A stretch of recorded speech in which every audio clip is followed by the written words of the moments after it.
مراکز احمدیت کی ترقیات اور خدمتی انسانیت۔ اللہ تعالیٰ نے حضرت اقدس مسیح موعود علیہ السلام کو اس الہام کے ذریعے جہاں ظاہری طور پر وسعت اختیار کرنے کا حکم دیا، وہیں اپنے کاموں، اپنے ارادوں اور خدمت دین متین کے منصوبوں کو بھی وسیع کرنے کا حکم دیا۔ بلکہ اس میں ایک بشارت یہ بھی ہے کہ وہ خود اپنے فرشتوں کے ذریعے اس بار عظیم کو اٹھانے میں مدد فرمائے گا۔ یہ الہام حضرت اقدس علیہ السلام کو 3 مرتبہ ہوا۔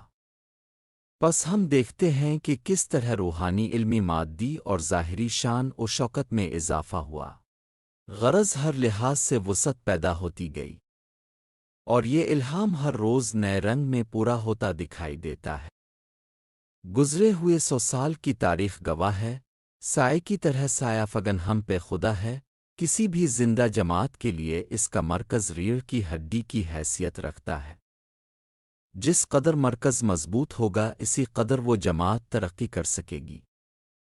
دوسرے الفاظ میں مرکز کا وجود ایک ماں کے مترادف ہے جس کی طرف بچے لوٹ لوٹ کر آتے ہیں۔ پس جماعت احمدیہ کے مراکز کا جماعت کی ترقی میں بہت اہم کردار ہے۔ جماعت احمدیہ کے پہلے مرکز قادیان سے ربوہ، پھر ربوہ سے لندن اور پھر لندن سے اسلام آباد۔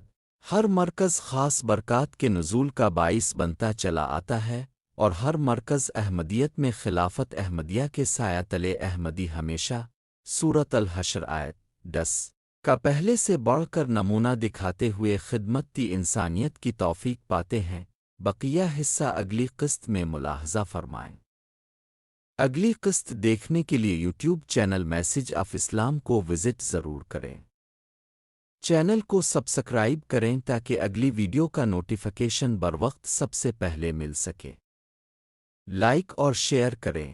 ہم تو رکھتے ہیں مسلمانوں کا دین، ہم تو رکھتے ہیں مسلمانوں کا دین، دل سے ہے خدا میں ختم المرسلین۔